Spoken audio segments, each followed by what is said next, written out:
no sienta yo la pasión por tratar de trasladarles los escasos conocimientos que tengo, entonces digo, bueno, ya es hora de dar un paso al costado y que vengan los nuevos a tratar de hacer las cosas mejores, ¿verdad? Pero mientras tengamos esa actitud positiva, mientras creamos en nosotros mismos, mientras nos estemos formando todos los días, porque estamos leyendo, estamos instruyéndonos, estamos aprendiendo y sentimos ese deseo, hay que seguirlo disfrutando, ¿verdad?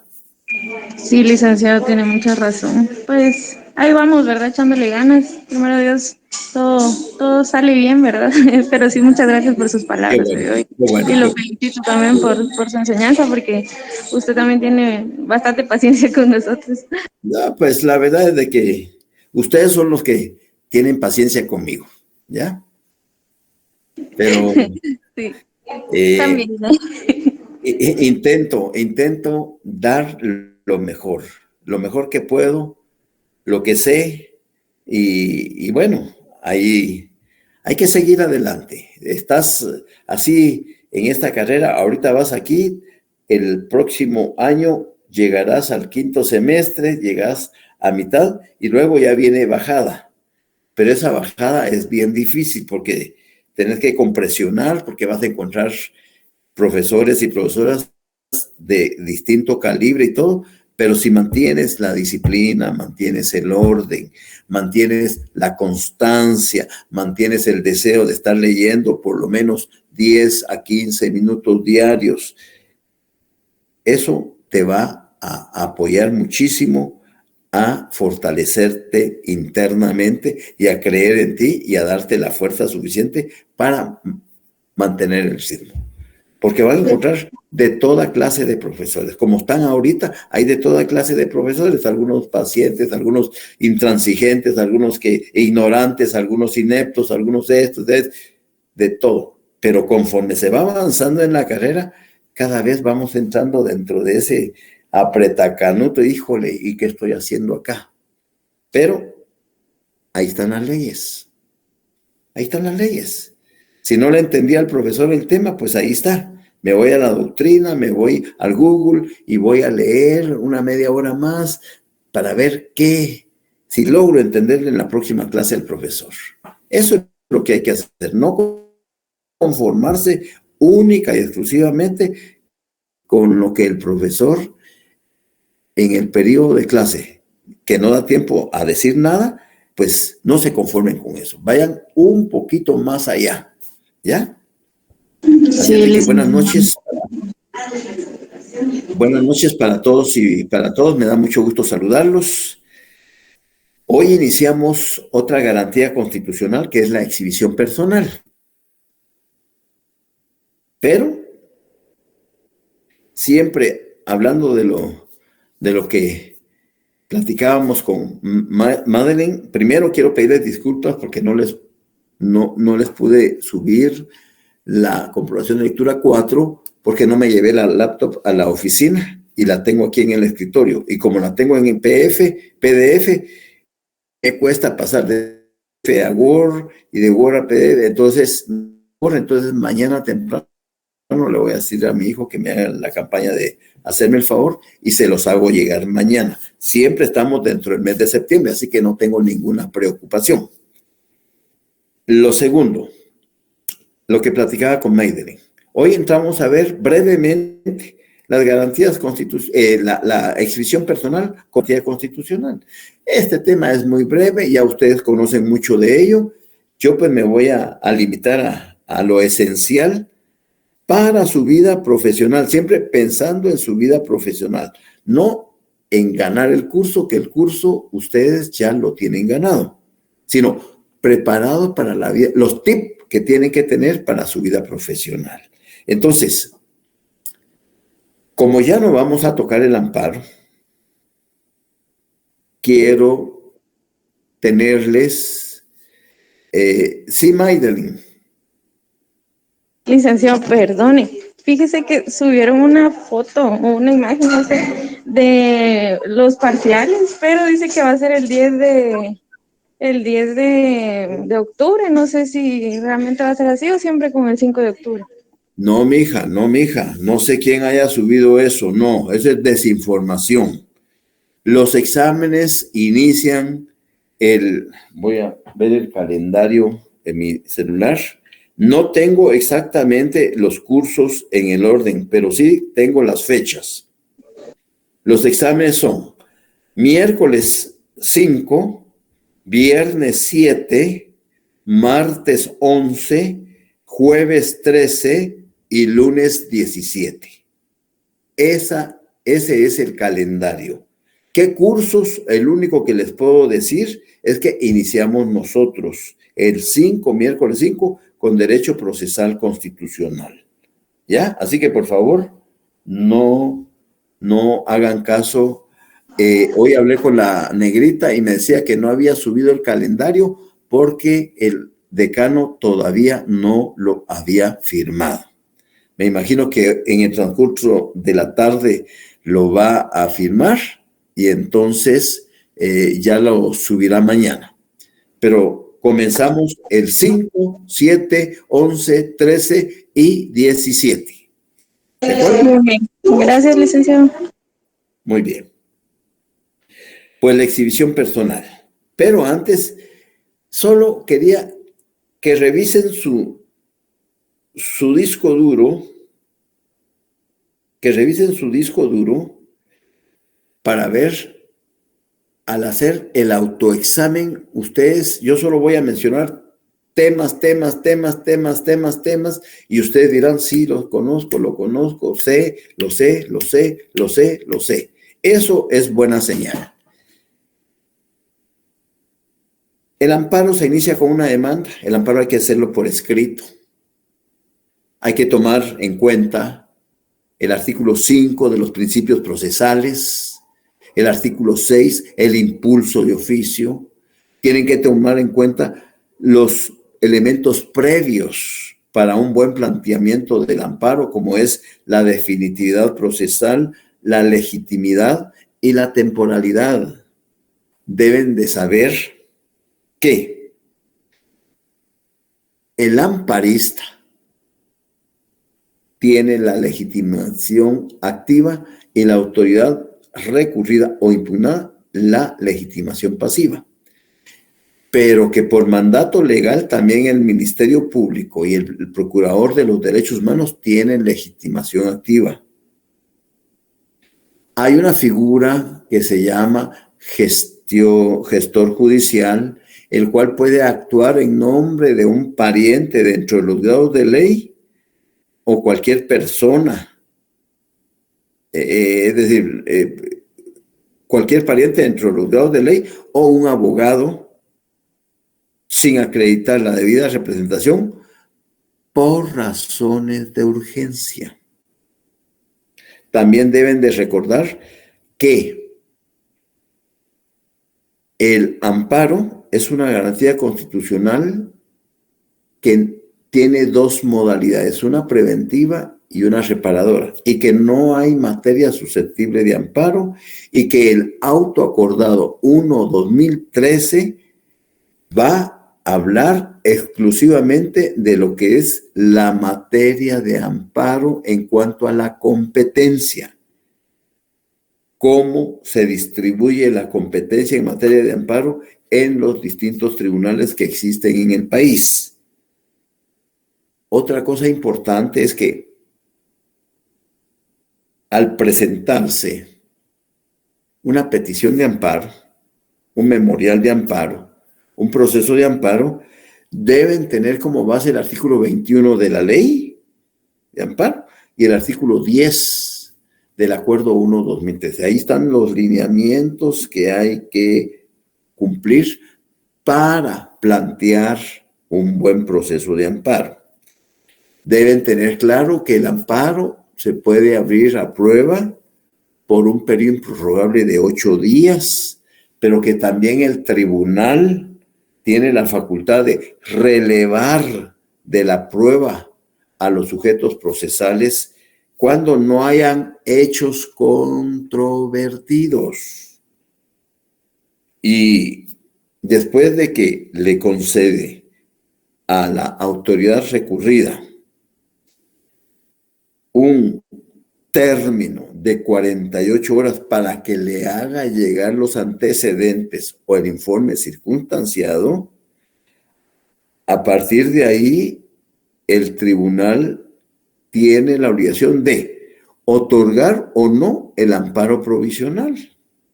Y el amparo provisional no es ni más ni menos que una medida precautoria que va a proteger al amparista en contra de la autoridad para que la autoridad deje en stand-by el acto, la resolución o el procedimiento que causó ese atropello o ese agravio personal y directo en la figura del amparista. Otra cosa importante es que cuando ya tiene los antecedentes, también les va a conceder audiencia común por 48 horas a los sujetos procesales para que hagan sus alegaciones. Y si ninguno de los sujetos procesales señala día para la vista, deberá dictar su sentencia dentro de los 3 días siguientes. Pero si releva de la prueba o si uno de los sujetos procesales pide señalamiento del día de la vista, debe de señalar día y hora para la vista para que los sujetos procesales de viva voz aleguen sus argumentaciones 3 días después de dictar la sentencia. Pero si el tribunal no está convencido de su fallo, todavía tiene un auto para mejor fallar, otra resolución que se llama auto para mejor fallar, para que reúna todas las pesquisas de oficio que cree que le pueden servir para dictar un fallo conforme a derecho.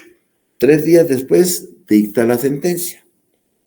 La sentencia es el fallo final del amparo y lo que va a decir la sentencia es otorgar el amparo o denegar el amparo.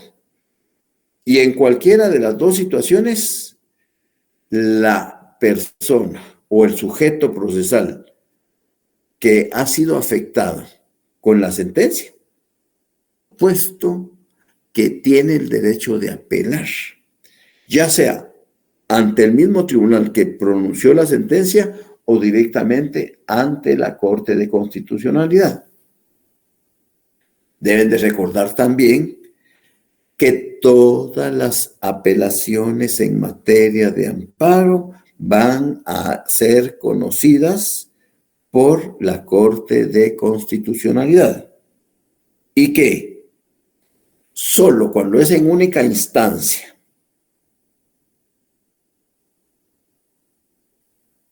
el amparo que se está tramitando, entonces en lugar de tener 3 días para dictar la sentencia, serán 5 días. A grandes rasgos, eso es lo que ustedes deben de tener aquí en su USB y que nadie se las quite.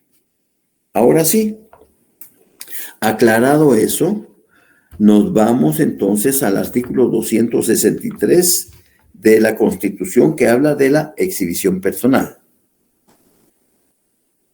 No necesariamente se va a interponer una exhibición personal porque la persona está detenida legalmente en forma provisional o ya ha sido condenada y está cumpliendo su condena en un establecimiento de condena de penas. No necesariamente la exhibición personal va dirigida a esas personas, no. Es cierto que pueden estar recibiendo vejámenes, malos tratos, degradaciones y que en determinado momento hasta sientan que su integridad, su vida misma está en peligro. En muchas de las trifulcas que se dan en los centros carcelarios del país, hablando en general del país, casi siempre, como consecuencia de esa trifulca, siempre vienen exhibiciones personales al tribunal para que vaya a indagar depende del estado en que se encuentre la persona a favor de quien se interpone el amparo, de que se indague cuál es el estado actual de esa persona y si amerita que para protegerle de su vida y de su integridad individual y su libertad personal sea trasladada a otro centro carcelario. Entonces, el artículo 263 pareciera que se entendiera que va dirigido a esas personas que están detenidas legalmente. No. La exhibición personal es una garantía constitucional para cualquier ciudadano que se encuentre en similares condiciones. Quien se encuentre ilegalmente preso, detenido o cohibido de cualquier otro modo del goce de su libertad individual, amenazado de la pérdida de ella o sufriere vejámenes, aun cuando su prisión o detención fuere fundada en ley, tiene derecho a pedir su inmediata exhibición ante los tribunales de justicia, ya sea con el fin de que se les restituya o garantice su libertad, se hagan cesar los vejámenes o termine la coacción a que estuviere sujeto. Si el tribunal decretare la libertad de la persona ilegalmente recluida, aquí ya la Constitución apertura a la persona que se encuentra ilegalmente recluida. Si el tribunal decretare la libertad de la persona ilegalmente recluida, esta quedará libre en el mismo acto y lugar. Por ejemplo, algunas veces sucede que algunos jóvenes deciden que es viernes y el cuerpo lo sabe y deciden salir a distraerse un poco, pero a veces pues se les pasa la mano y resultan haciendo escándalos en la vía pública. Voy a poner un caso sencillo, normal, común, de los que acontecen. No todos los fines de semana, pero sí acontecen. Prueba de ello es, imagínense lo que pasó hace como un mes en Majadas.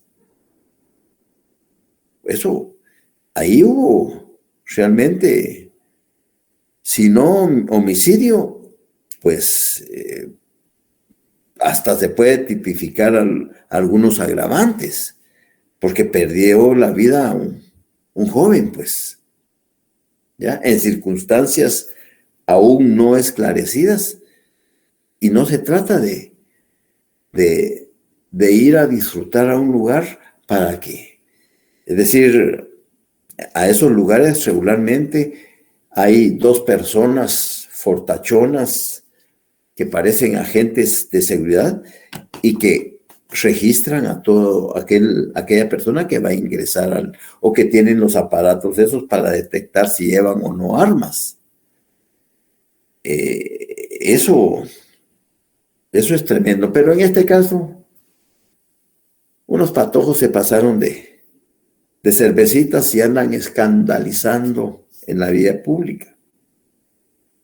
Algunas veces hay agentes de la Policía Nacional Civil que son muy comprensivos y que entienden que son jóvenes, que están celebrando su próxima graduación de bachilleres o de peritos y que tienen derecho. El problema es cuando uno de ellos se sale del control y ya comienza a insultar a la autoridad o comienza a pelear entre los mismos compañeros. Entonces, lo prudente que hace la policía algunas veces es calmarlos, tranquilizarlos y a veces intimidarlos, diciéndoles que van a ser conducidos a la estación de la policía.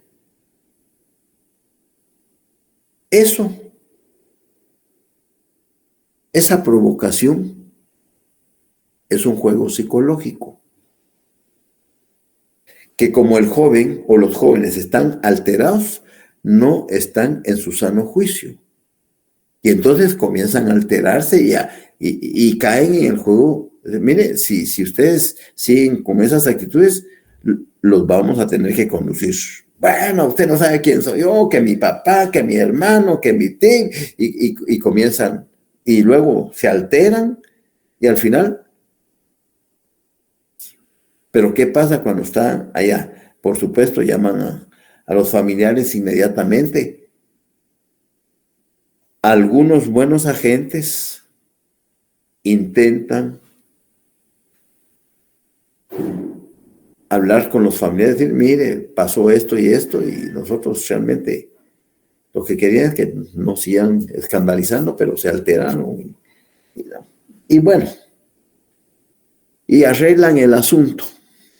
Arreglar el asunto ya sabemos que nos va a salir mucho más barato, mucho más cómodo, mucho más rápido, que si como abogado o como padre de familia voy y me pongo a discutir con el jefe, porque entonces provoco una contrarreacción no favorable. Se trata de minimizar en lo posible la situación. Algunos no lo entienden y otros pues que son influyentes, que se creen que pueden hacerlo, pero la policía se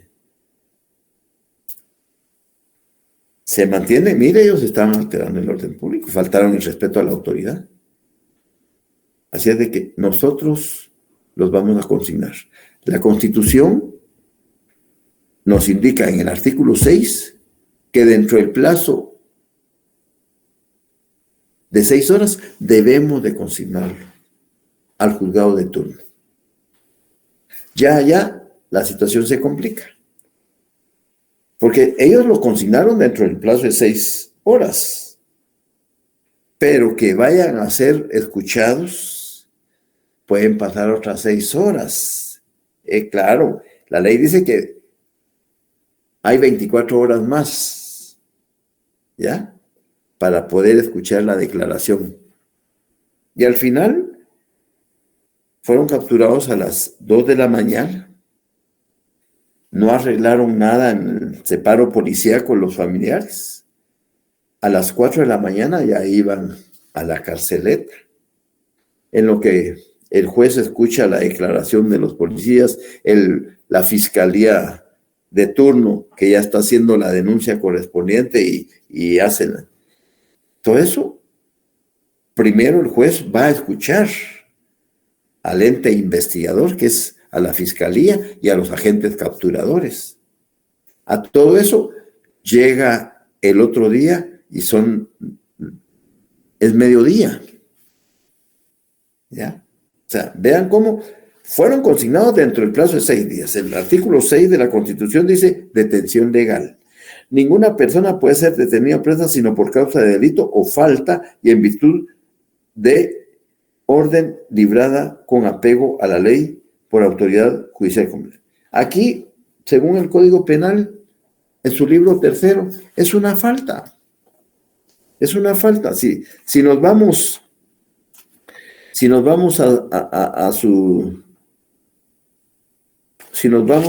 a su libro tercero del Código Penal, pues en el artículo 480 habla de las faltas, y como es una falta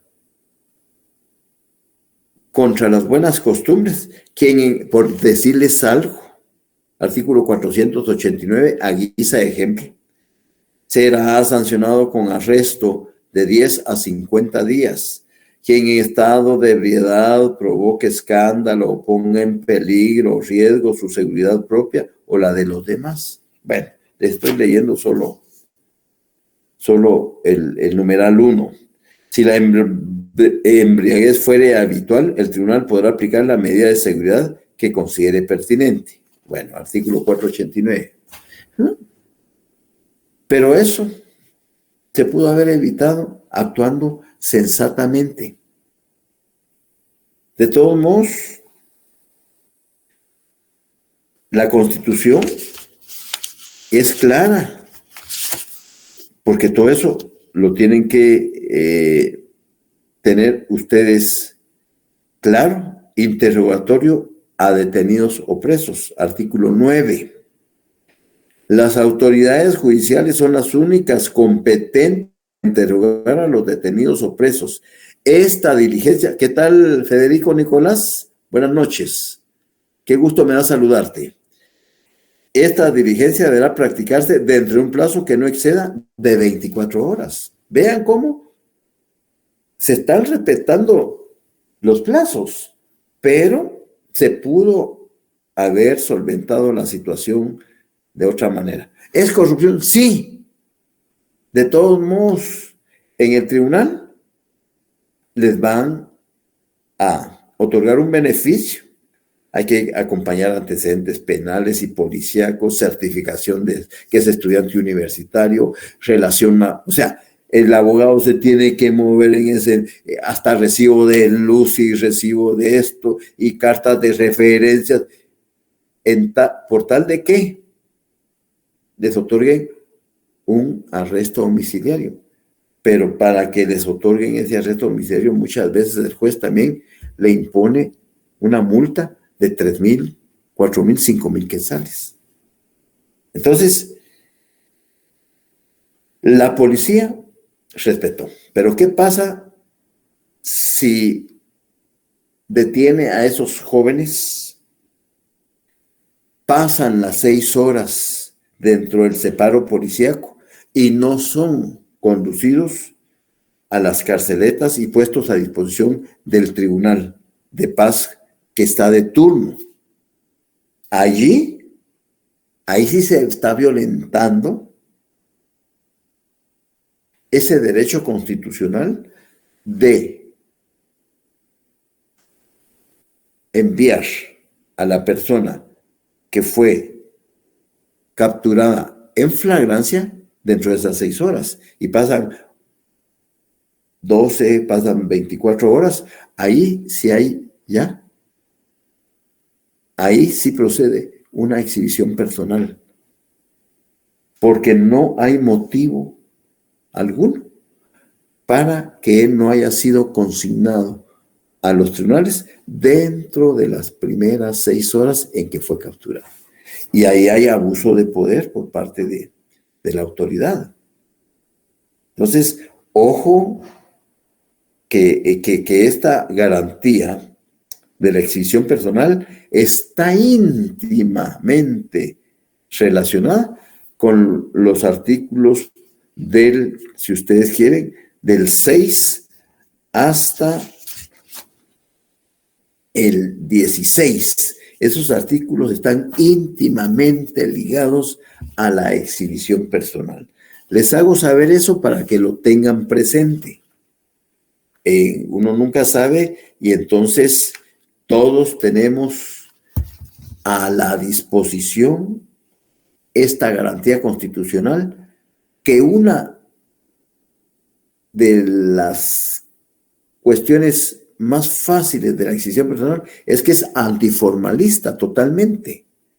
No necesita de auxilio de abogado, se puede interponer verbalmente, por escrito o telefónicamente. Y todos los tribunales del país son competentes para conocer la exhibición personal, con excepción de la Corte de Constitucionalidad, ya que esa competencia en materia de exhibición personal, la Corte de Constitucionalidad se la trasladó a la Corte Suprema de Justicia. Entonces les voy a leer el artículo 263. Quien se encuentre ilegalmente preso, detenido, cohibido de cualquier otro modo del goce de su libertad individual, amenazado de la pérdida de ella, o sufriere vejámenes, aun cuando su prisión o detención fuere fundada en ley, tiene derecho a pedir su inmediata exhibición ante los tribunales de justicia, ya sea con el fin de que se le restituya o garantice su libertad, se hagan cesar los vejámenes o termine la coacción a que estuviere sujeto. Si el tribunal decretare la libertad de la persona ilegalmente recluida, ésta quedará libre en el mismo acto y lugar. Cuando así se solicite o el juez o tribunal lo juzgue pertinente, la exhibición reclamada se practicará en el lugar donde se encuentre el detenido sin previo aviso ni notificación. Es ineludible la exhibición personal del detenido en cuyo favor se hubiere solicitado. Normalmente, cuando una exhibición personal es solicitada por alguien que está detenido legalmente, ya sea en forma preventiva o condenatoria, porque ya fue condenado, lo que hace el juez es solicitarle al alcaide que remita al sujeto a favor de quien se interpuso la exhibición personal para examinarlo y darse cuenta si efectivamente es objeto de vejámenes o de malos tratos o de degradaciones. Regularmente. Es raro el juez que, callada la boca, se apersona de sorpresa directamente al centro donde se encuentra el detenido y les cae así, de asopapo. Y eso pues deberían de hacerlo todos los jueces, pero a veces por pura hueva, por mucho trabajo, por pereza o porque no le nace, entonces solicita al alcaide que le sea remitido. En este caso. En los otros casos, cuando es un particular que está siendo retenido en contra de su voluntad, ahí el juez debe de apersonarse directamente al lugar donde se supone que se encuentra detenida la persona en contra de su voluntad o que es objeto de malos tratos de obra o de vejámenes. Ahí sí, el juez debe de constituirse asociado como corresponde, secretario oficial notificador, y se constituye en el lugar donde presuntamente se encuentra. Al constituirse en dicho lugar y la persona no es hallada, levanta una resolución, un acta y una resolución fundamentada y considerada que tiene la característica que es una reducción de un auto y eleva las actuaciones a la Corte Suprema de Justicia para que sea ella la que inicie el procedimiento especial de averiguación que está regulado en el Código Penal, artículos 467 al 473, y nombra a un ejecutor que puede ser el procurador de los derechos humanos, un familiar de la persona desaparecida, una persona de reconocida honorabilidad, un funcionario público, no importa. Y esa persona que va a nombrar como ejecutor le va a encargar con todas las facultades que la ley le confiere que se encargue del proceso de investigación, haciendo cuánta investigación puede existir, pidiendo informes a las emergencias de los hospitales, de las cárceles, de los cementerios, de los movimientos migratorios, etcétera, etcétera. Él tiene que tratar de dar con el paradero, porque mientras no aparezca esa persona viva o muerta, ese caso jamás se va a sobreseer, jamás. Va a estar siempre abierto en proceso de investigación hasta dar con el paradero de la persona desaparecida. El otro artículo que tiene relación con la exhibición personal es el 264. Responsabilidad de los infractores. Las autoridades que ordenaren el ocultamiento del detenido o que se nieguen a presentarlo al tribunal respectivo o que en cualquier forma burlen esta garantía, así como los agentes ejecutores, incurren en el delito de plagio y serán sancionados de conformidad con la ley. Me permito ejemplificar ese párrafo en mi época de estudiante. Yo estaba en el 6º semestre y me fui de pasante al juzgado tercero de paz, allá por el año 1976, después del terremoto. Ya esa época estudiantil era complicada. Ya los movimientos estudiantiles, no solo de la Queche, de la Normal, del Central, del Inca, el Belén, se hacían sentir, sino de la AEU también.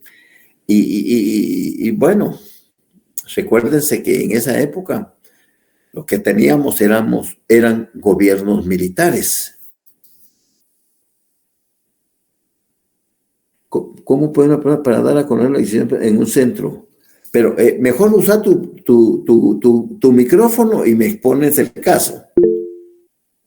Sí, licenciado, buenas noches. Disculpe Buenas noches. esa pregunta de que cómo podría, pongan en el caso de los reos, si ellos tienen este derecho de poder dar a conocer algo de exhibición personal, ¿cómo lo harían si honestamente adentro es otra cosa? O sea, ¿quién va a querer? La verdad es que no les ponen atención.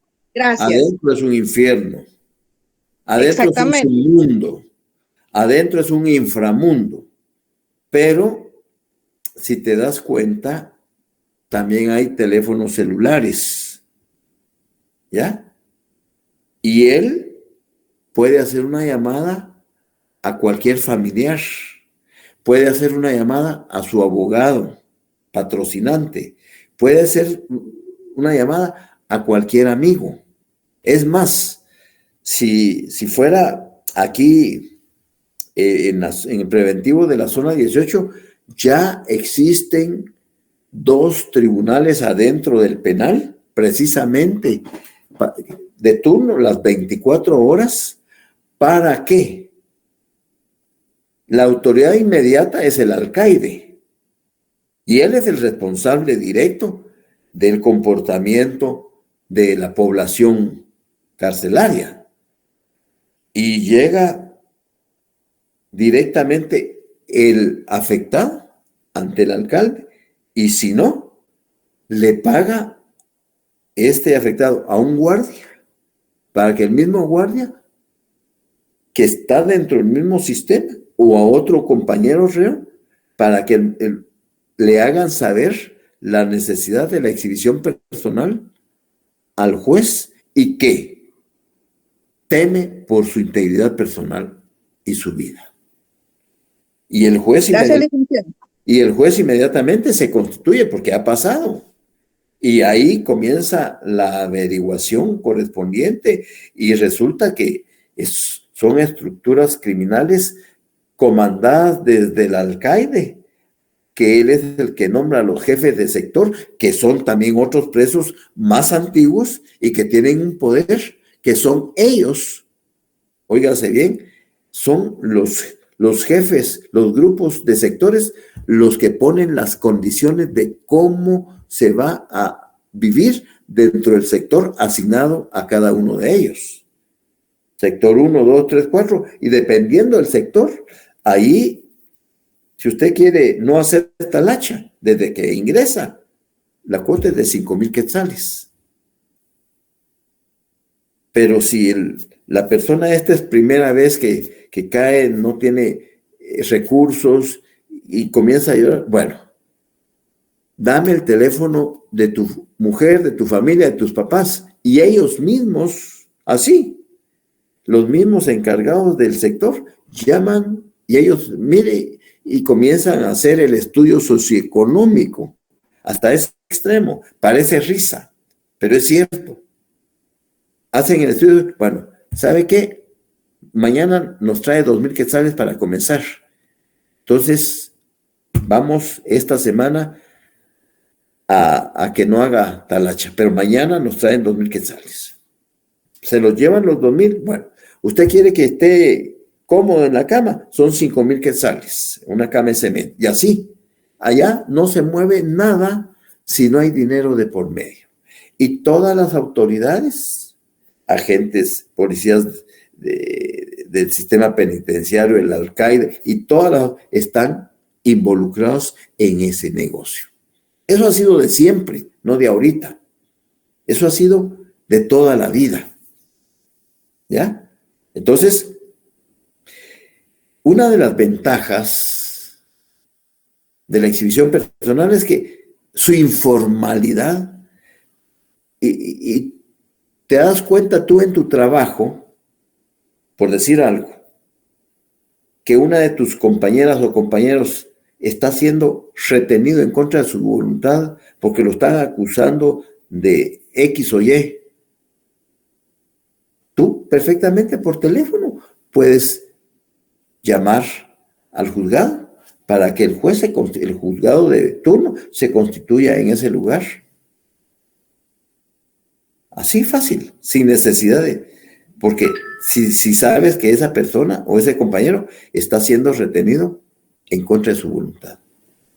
En muchas empresas hay malos abogados que asustan, que atemorizan, que provocan miedo en los trabajadores y que al final lo que el patrono quería era no pagarle su indemnización porque ya llevaba 15 años de servicios ininterrumpidos.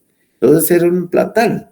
Entonces la única manera, bueno, pues firmame aquí tu renuncia y con eso pues no hay problema, no te vamos a acusar de nada. Pero el otro, al firmar tu renuncia, cuando va a la inspección de trabajo, ya no puede reclamar más que solo las prestaciones obligatorias que por ley tiene que darles el patrono, que es el bono proporcional, vacaciones proporcionales, aguinaldo proporcional y el salario hasta la fecha. Pero la indemnización se la quita porque ya existe. En forma fraudulenta, el patrono va a presentar una renuncia que los mismos inspectores de trabajo y los mismos jueces de trabajo saben que esa renuncia fue impuesta por el patrón. Pero son situaciones que escapan a los buenos actos de las personas, ¿verdad? Entonces, sí se puede hacer eso. Inclusive, ahora en la zona 18 ya funcionan las 24 horas, 2 tribunales que están constantemente de turno, precisamente para este tipo de garantías constitucionales. ¿De acuerdo? Sí, licenciado, gracias. Vamos con el artículo 264, responsabilidad de los infractores. Las autoridades que ordenaren el ocultamiento del detenido o que se nieguen a presentarlo al tribunal respectivo o que en cualquier forma burlen esta garantía, así como los agentes ejecutores, incurren en el delito de plagio y serán sancionados de conformidad con la ley. Pues les decía que en el año 76 yo hice mi pasantía en el juzgado tercero y nos iban a poner exhibiciones personales a favor de estudiantes de líderes estudiantiles de secundaria o de la AEU o de las asociaciones estudiantiles. Y cuando el juez, a veces no iba el secretario, solo el juez, el oficial correspondiente y el notificador. Y yo era pasante, yo me iba de chute y nos íbamos en la radiopatrulla.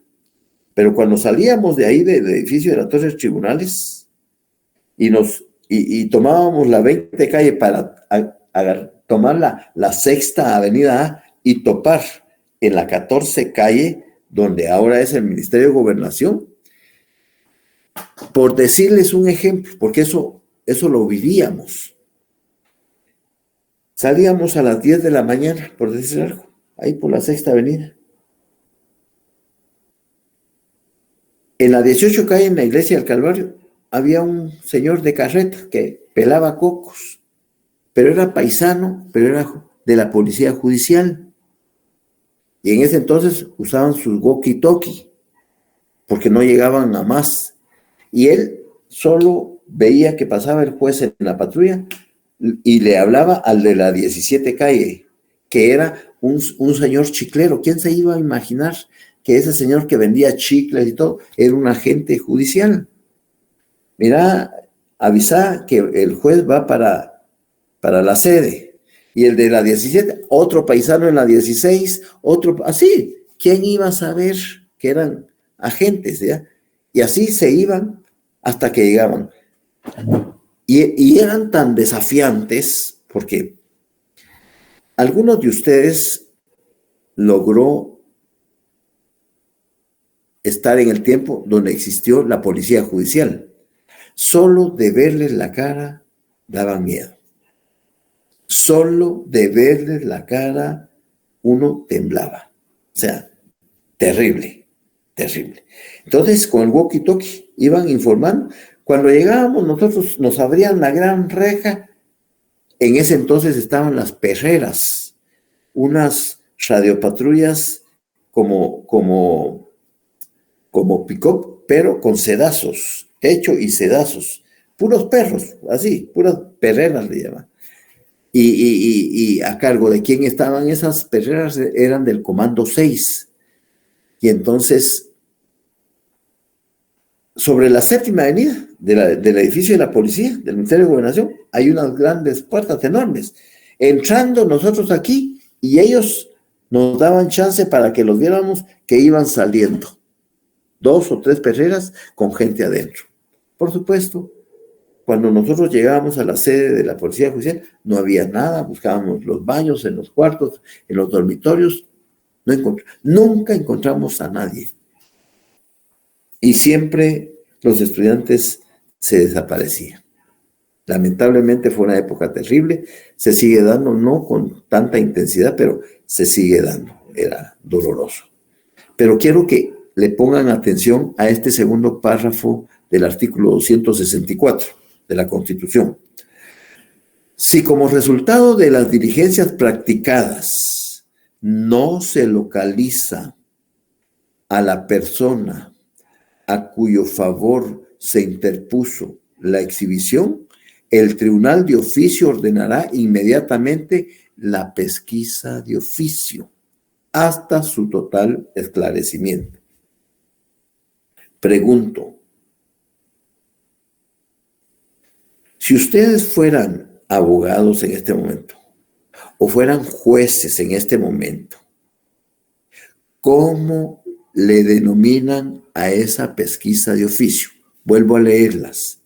Si como resultado de las diligencias practicadas de la exhibición personal no se localiza a la persona a cuyo favor se interpuso la exhibición, el tribunal de oficio ordenará inmediatamente la pesquisa del caso hasta su total esclarecimiento.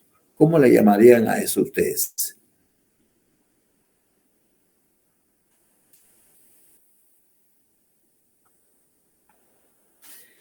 Enciérrenme en un rectángulo ese párrafo y pónganle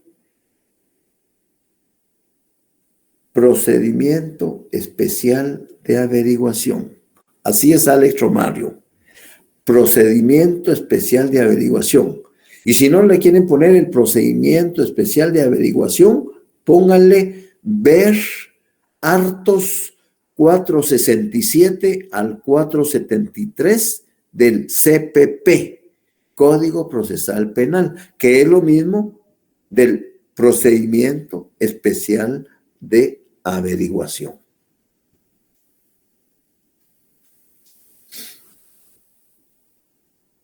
¿Estamos? Sí, Muy bien. Sí, licenciado, gracias.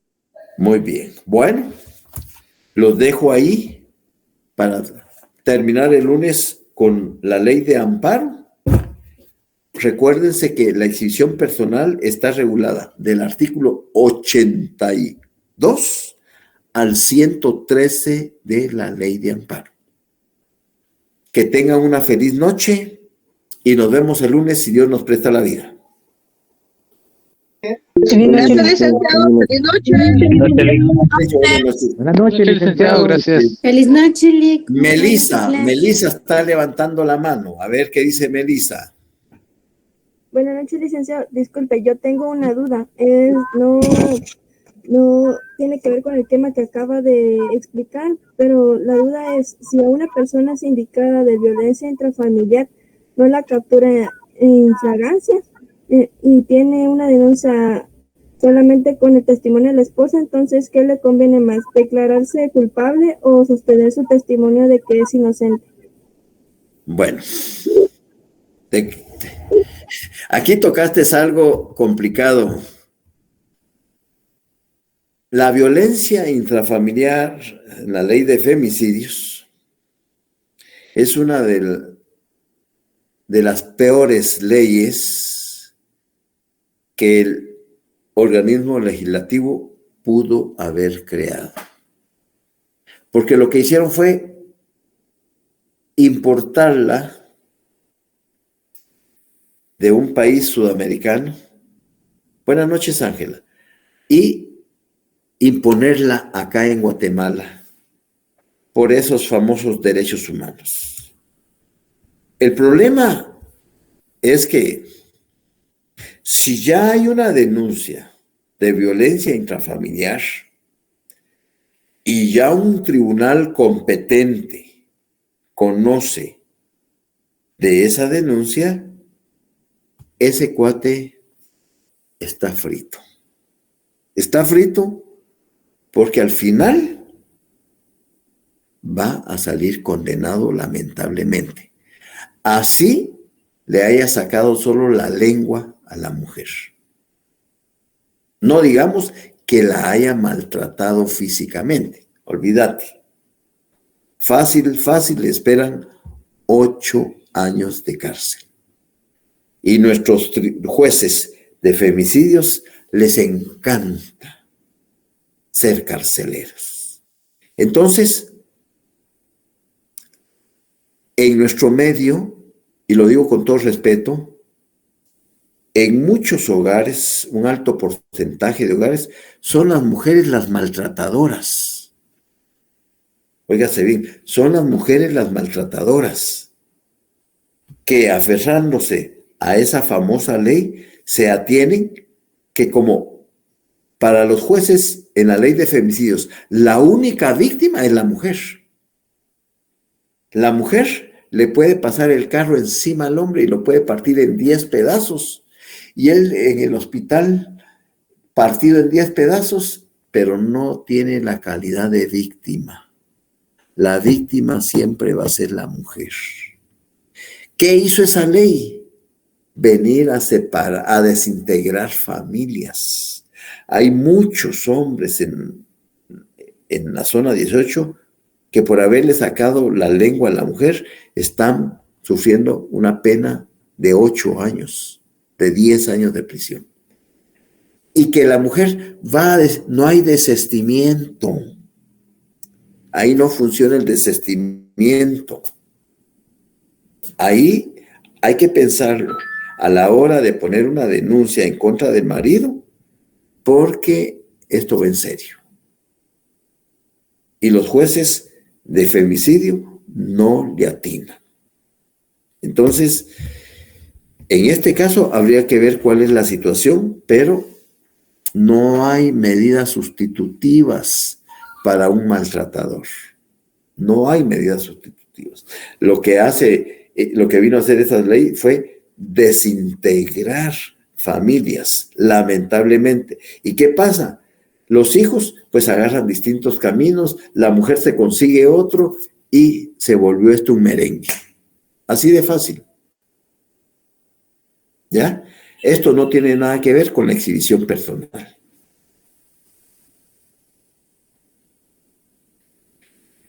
Saúl Fernando Salay García pregunta cuál es el contenido del segundo parcial. Eso lo dijimos desde hace 8 días, más de 8 días.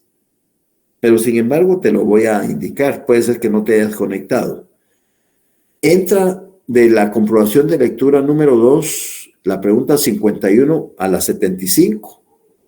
De las hojas de trabajo, las 6, 7, 8, 9, 10 y 11. Y completita la comprobación de lectura 3. Ese es el material para el segundo parcial. Muy bien. Gracias por la explicación. ¿Estamos bien, Melissa? Sí, licenciado. Feliz noche, Lee. Muy bien, feliz noche, que descansen. Feliz noche, Lee, gracias. Buenas noches, licenciado.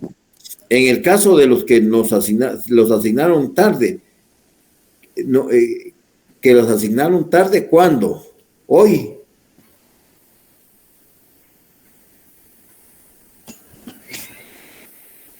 Habla, porque si no, no te entiendo. Rodrigo, después del primer parcial fueron asignados a esta sección. Bueno, si fueron asignados a esta sección,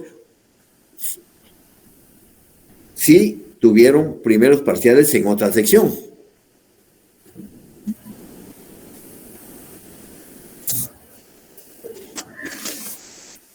¿Ya?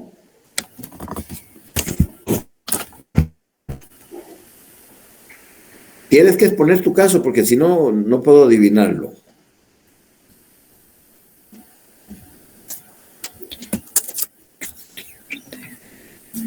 Muy bien, que pasen feliz noche.